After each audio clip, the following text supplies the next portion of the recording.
धुरंधर पर रोने के बाद अब film critic Anupama Chopra film 21 के लिए रो रही हैं। ये अलग बात है कि कारण दोनों के अलग अलग हैं। धुरंधर में वो हद से ज्यादा मर्दानगी देखकर रो पड़ी थी और 21 में फिर से अमन की आशा लिया सॉफ्ट स्वीट हीरो देखकर उनकी आंखों में आंसू आ गए। अनुपमा चोपड़ा ने ट्वीट कर बताया कि वो 21 देखकर रो पड़ी। ये फिल्म युद्ध की कीमत दिखाती है। श्री राम राघवन ने बहादुरी के साथ दया और करुणा को जोड़ा है। वैसे असल बात तो ये है कि अनुपमा चोपड़ा फिल्म देखकर रो पड़ी और फिल्म के प्रोड्यूसर्स बॉक्स ऑफिस की हालत देखकर रो रहे हैं। वैसे अनुपमा जी 21 देखकर भावुक हो गईं क्योंकि इसमें पाकिस्तान को अच्छा दिखाया गया है। धुरंधर के बाद उन्होंने उम्मीद छोड़ दी थी कि ऐसा दिन भी आएगा जब फिर से अमन की आशा के कबूतर उड़ाए जाएंगे और फिर से बताया जाएगा कि हर पाकिस्तानी बुरा नहीं होता। धुरंधर में भारत की ताकत दिखाई गई तो अनुपमा जी ने कहा कि फिल्म ट्रायम्फलिस्ट है, प्रोवोकेटिव है, एजेंडा ड्रिवन है, बहुत ज्यादा मर्दानगी दिखाने वाली है। अनुपमा के बायस्ड रिएक्शन से ही पता चलता है कि उनको 21 क्यों पसंद आई है। 21 एक एंटी वॉर मूवी है जो भारतीयों को लेक्चर देती है कि युद्ध करना बुरी चीज है।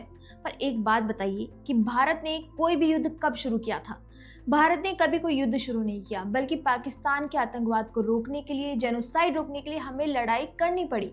पर अब बॉलीवुड आपको ये मानने पर मजबूर करना चाहता है कि जेनोसाइड रोकने के लिए भी युद्ध करना गलत है। अनुपमा चोपड़ा की मूवी रिव्यू देखिए। उरी, कश्मीर फाइल्स, केरला स्टोरी, धुरंधर, इन सभी फिल्मों को अनुपमा ने नेगेटिव रिव्यू दिया है। वहीं 21 में पाकिस्तानी सैनिक को लेकर भावुक पल दिखाए गए तो उनकी आंखों में आंसू आ गए। वैसे आजकल ऑडियंस भी ऐसी मूवीज को नकार रही है, तभी तो 60 करोड़ की बजट वाली 21 जो 1 जनवरी 2026 को रिलीज हुई, एक हफ्ते में मुश्किल से 23-25 करोड़ कमा पाई। मंडे को सिर्फ 1.35 तो ट्यूसडे को 1.5 करोड़ कमाकर फिल्म स्ट्रगल कर रही है। प्रोड्यूसर्स रो रहे हैं।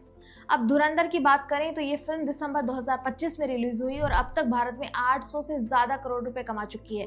अब तो नेटिजन्स भी अनुपमा चोपड़ा को उनके डबल स्टैंडर्ड्स याद दिला रहे हैं। एक्सपर्ट लोग कह रहे हैं कि अनुपमा दशकों से आइडियोलॉजी क्यूरेट कर रही हैं। इंडियन स्टेट पर सवाल उठाने वाली फिल्में उनको ब्रेव लगती हैं, लेकिन इंडियन पावर दिखाने वाली ट्रायम्फलिस्ट ये क्रिटिसिज्म नहीं है, नैरेटिव कंट्रोल है। कुछ लोगों ने तो ये भी कहा कि अनुपमा जी के रिव्यू ही उल्टे हो जाते हैं। जिस फिल्म को वो खराब करती है वो सुपरहिट हो जाती है। अनुपमा चोपड़ा ये बर्दाश्त नहीं कर पाएंगी, पर अब ऑडियंस समझदार हो चुकी है और उनका बायस्ड रिव्यू भी लोगों को समझ आता है। आप क्या कहते हैं हमें कमेंट्स में जरूर बताइए।